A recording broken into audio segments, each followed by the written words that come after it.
दोस्तों आज की इस वीडियो में हम बात करने वाले हैं वेंटेटिव हॉस्पिटैलिटी लिमिटेड आईपीओ के बारे में। जैसा कि आप जानते हैं कि हम लोग लगातार आईपीओ के बारे में डिस्कस कर रहे हैं पिछले कुछ दिनों से, और मैं इसे ही कंटिन्यू भी करना चाहूंगा आने वाले दिनों में।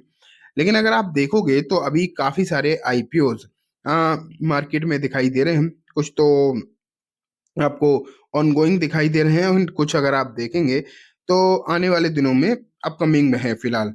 लेकिन वेंटेटिव ये खुल चुका है आईपीओ, इसके बारे में डिस्कशन करेंगे क्योंकि कुछ लोग चर्चा करना चाहते हैं, जानना चाहते हैं एंड क्या करना चाहिए इसमें, ये हम देखेंगे बाद में, ठीक है।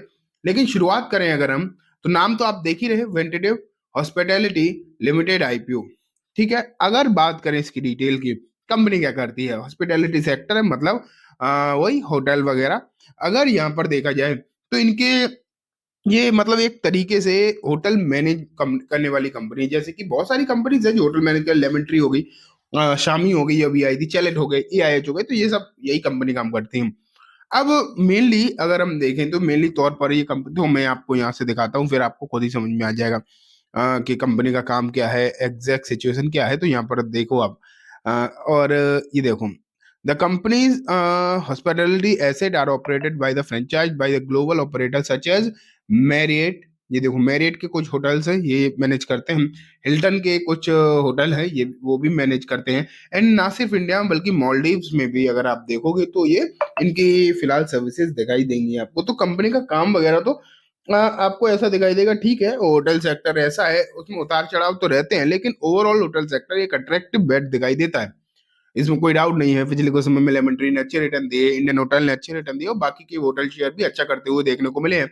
लेकिन ये कंपनी भी लगभग उसी सेक्टर में काम करती है। लेकिन बात आ जाती है कि सेक्टर तो ठीक है, चलो होटल सेक्टर के बहुत सारे प्रूवन स्टॉक्स हैं, नो डाउट, लेकिन क्या ये प्रूव कर पाएगा अपने आप को, और अभी तक सिचुएशन क्या चल रहा है, पहले अगर हम वो देखें। आईपीओ की डिटेल वगैरह हम बाद में देखेंगे, लेकिन पहले देखते हैं कि कंपनी ने अभी तक क्या करके दिखाया है। तो यहाँ देखो, एसेट की अगर हम बात करें तो 2022 मार्च में लगभग 8,000 करोड़ के आसपास था, फिर बढ़कर 86 हुआ, एंड फिर 87 भी होता, लगभग 88 मान लेते हैं, थोड़ा थोड़ा करके बढ़ा है एसेट्स, ठीक है।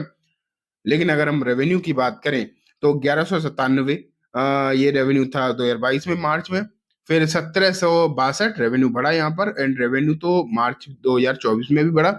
एंड अगर हम देखें तो सितंबर में भी, मतलब एक क्वार्टर में भी यहाँ पर रेवेन्यू जो है बढ़ता हुआ ही देखने को बेसिकली मिला, एक नहीं दो क्वार्टर में भी यहाँ पे बढ़ने को मिला। अगर देखा जाए तो लगभग मुझे जहां तक लगता है जो समान रेवेन्यू तक पहुंच जाएगा इस साल भी, जो कि 2024 में बनकर आया है। तो ठीक है, रेवेन्यू में तो हल्की फुल्की ग्रोथ है इस बार, तो वो भी दिखाई नहीं दे रही। लेकिन अगर हम प्रॉफिट की बात करें तो 2022 में प्रॉफिट था 146 करोड़ का नेगेटिव, मतलब लॉस था 140 करोड़ का। फिर 23 में बढ़कर आया प्रॉफिट 15 करोड़ का। देन अगर हम देखें 24 में फिर से लॉस 166 करोड़ का। एंड इंपॉर्टेंट बात यह है कि जितना लॉस इसने तीनों में नहीं किया था, इस बार दो क्वार्टर में ही कर दिया है। तो एक तरीके से अब आप ये मान कर चलिए, ज्यादा कुछ नहीं, कि लॉस मेकिंग कंपनी है आईपीओ। पता है, I don't know why, but loss making company क्यों ही आईपीओ लेकर आती है। हालांकि जोमेटो भी आईपीओ लेकर आया था, उस समय लॉस मेकिंग ही था। बहुत सारी कंपनी आती, मैं ये नहीं कह रहा हूँ आ ही नहीं सकती, आ सकती है, नो डाउट आ सकती है।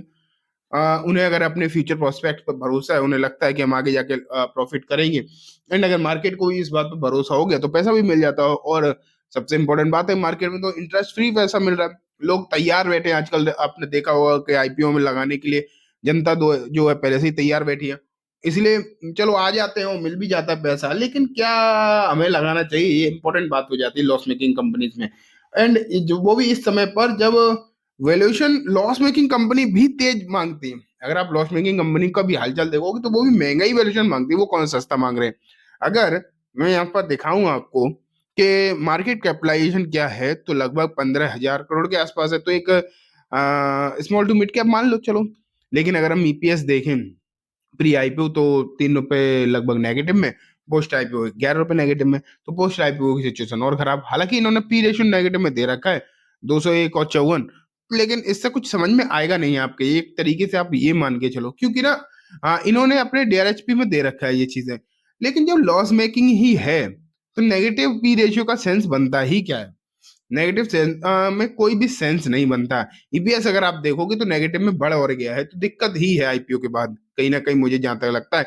तो कोई खास अच्छी चीजें दिखाई नहीं दे रही, लेकिन अगर आप इनका ऑब्जेक्टिव देखोगे ना, तो आप देखकर और थोड़े से हैरान ही होगे, क्योंकि इनके ऑब्जेक्टिव में रीपेमेंट एंड प्रीपेमेंट एंड यहाँ पर अगर आप देखो कंपनी के जो लोन वगैरह चल रहे हैं ना, कंपनी के लोन वगैरह चल रहे हैं, उन्हें पे करने के लिए ही। कंपनी पर डेट भी है, अगर आप देखोगे तो इन पर डेट भी है।